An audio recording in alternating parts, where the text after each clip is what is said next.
Bom dia, meu povo e minha pova! Uhul!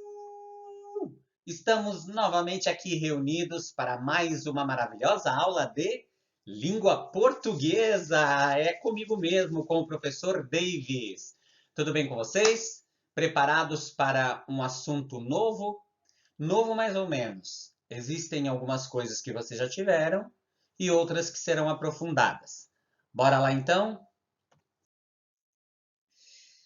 Conceito de frase, vamos lembrar isso, porque estamos estudando sintaxe. E a sintaxe tem como base de estudo as frases verbais, que são aquelas frases que têm verbos. As frases verbais obrigatoriamente constituem um período. E este período, que é uma frase verbal, por sua vez, pode ser simples ou composto. Ele será um período simples se houver uma só oração. E ele será um período composto se houver mais de uma oração. Lembrando que as orações são determinadas pela presença de verbos, mas a oração é constituída não só pelo verbo. A oração é constituída também por um sujeito deste verbo e possivelmente por um complemento deste verbo, porque existem verbos que têm complemento. O verbo e o seu possível complemento formam o predicado de uma oração. O predicado é constituído obrigatoriamente pelo verbo e talvez por um complemento deste verbo, né? Se este verbo exigir complemento. Além do predicado, a oração é constituída pelo sujeito. Portanto, o verbo está sempre dentro do predicado. E tanto o sujeito quanto o predicado são chamados de termos essenciais da oração. Agora vamos estar atentos aqui a essa charge para que nós possamos analisar uma realidade social e também a intencionalidade em se usar determinado tipo de sujeito. A professora pede para que o aluno diz para o aluno fazer o seguinte: escreva na lousa a palavra ética. Aí o garotinho responde: roubaram o giz, professor. Bom, aqui é justamente uma crítica à questão social. A escola deveria ser uma representação ética. Mas se o próprio giz foi roubado da escola, como é que nós vamos tratar de ética se nós furamos a fila? Né? Se nós colamos na prova? Se nós falsificamos a assinatura de uma prova? Quando ele usa o roubaram giz, ele sabe quem foi que roubou?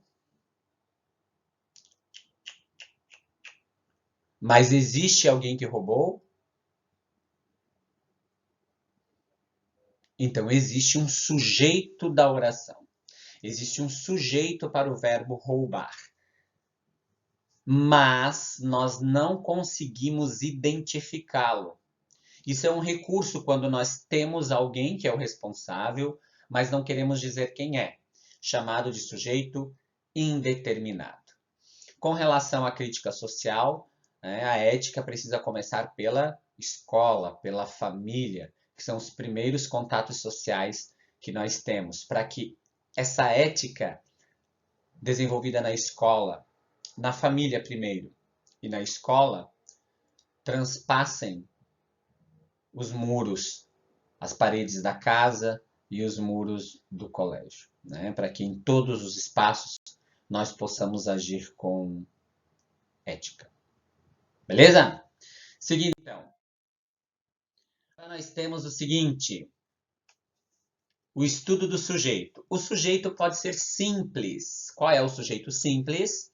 Aquele que tem um núcleo só. Então, eu preciso de uma palavra representando o sujeito com um único núcleo. Exemplo: muitos estão na quarentena. Qual é o verbo desta oração? Estão. Quem é que está na quarentena? Muitos. Então, muitos é o sujeito desta oração. Qual é o núcleo deste sujeito? Qual é a parte principal desse sujeito? o próprio muitos. Então, nós temos aí um exemplo de sujeito simples.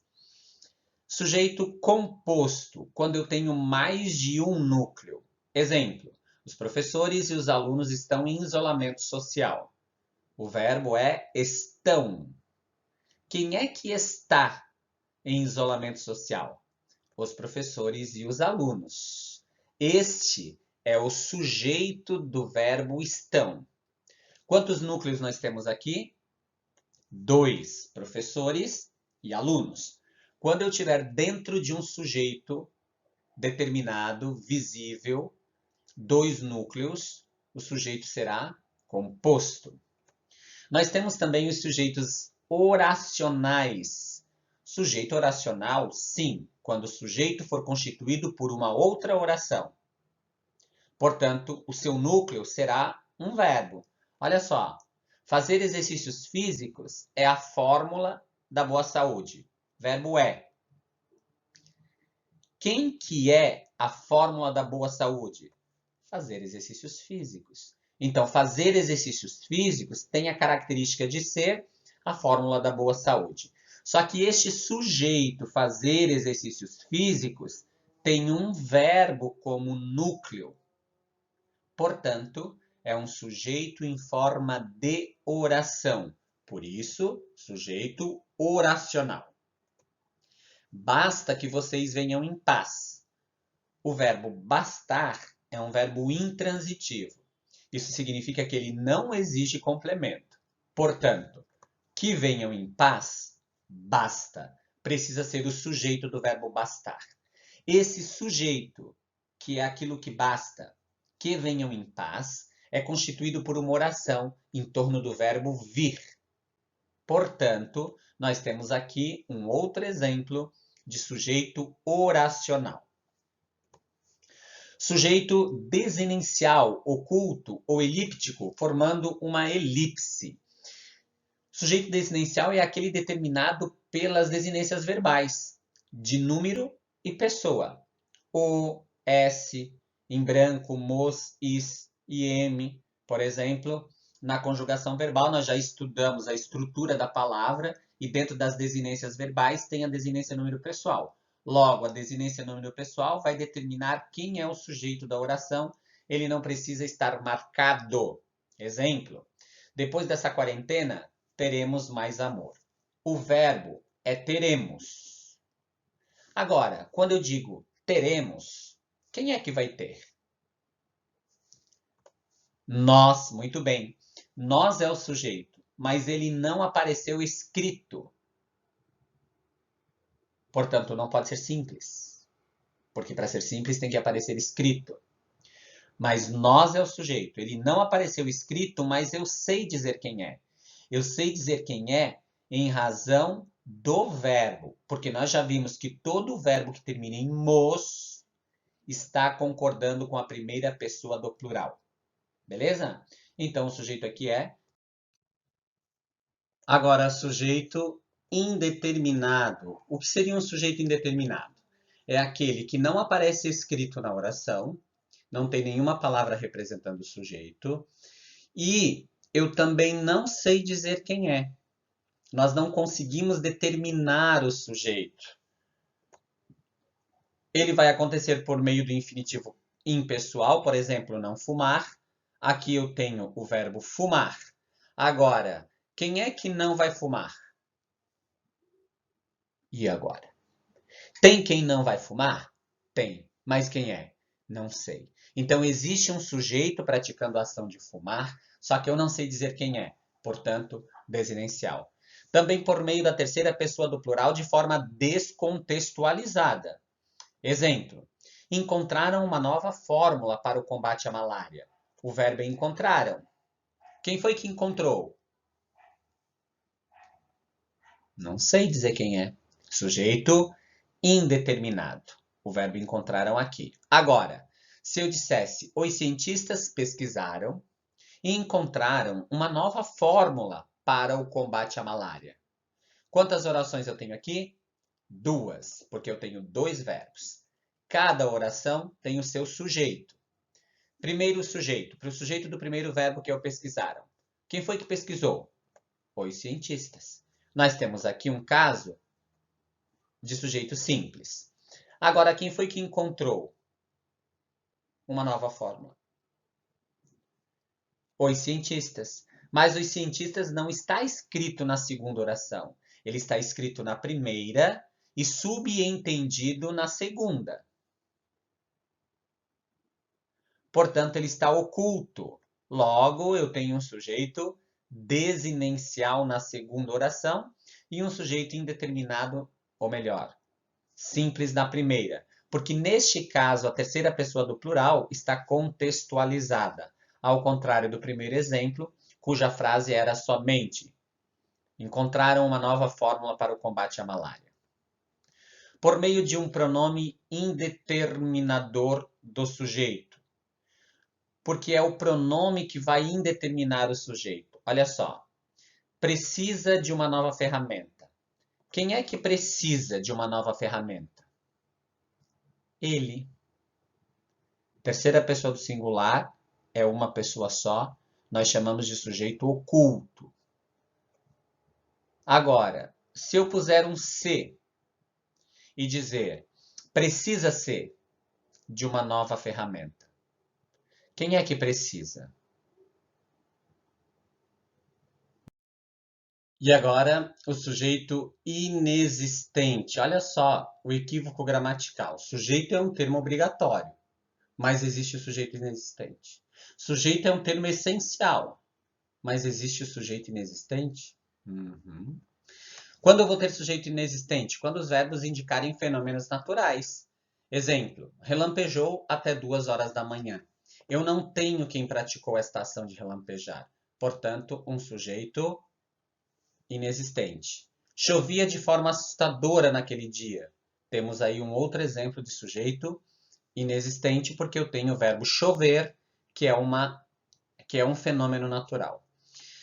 Esse aqui nós já vimos por meio do verbo haver com sentido de existir. Sempre que o verbo haver estiver no sentido de existir, não haverá sujeito. O sujeito do verbo haver é inexistente sempre que ele estiver no sentido de existir. Não podia haver chances desse tipo. Eu tenho uma locução verbal com o verbo haver no sentido de existir. Portanto, não haverá sujeito. Sujeito é inexistente. E terceiro caso, por meio dos verbos que indiquem clima ou tempo decorrido. Por exemplo, faz 3 anos.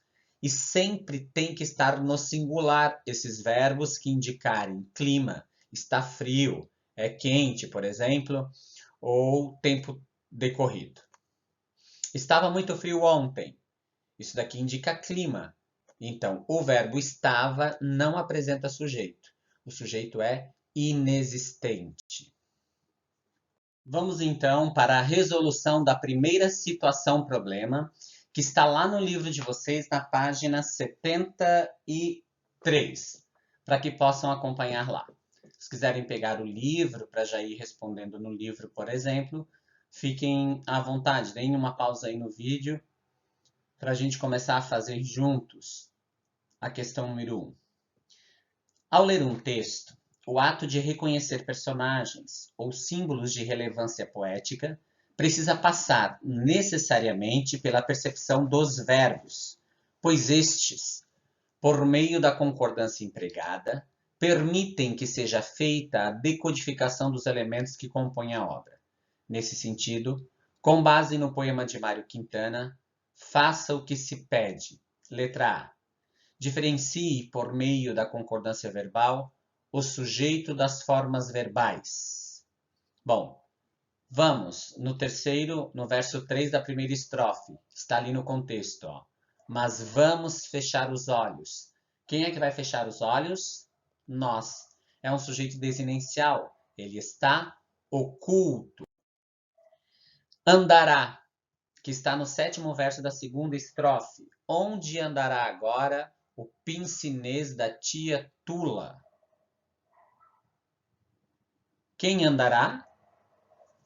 O pince-nez da tia Tula. Esse é o meu sujeito simples, cujo núcleo é pince-nez. Achava que ela não achava nunca? Quem é que não achava nunca? Ela é o sujeito. Do chegou. A pobre não chegou a terminar. Quem foi que não chegou a terminar? A pobre. A pobre é o sujeito do verbo chegou. E seus passos não faziam tudo. Quem é que não fazia tudo? Seus passos. Muito bem. Identificados os sujeitos. Vamos para a letra B.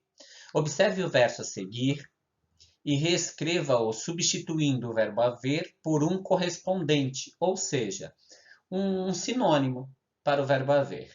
Que verbo nós poderíamos usar?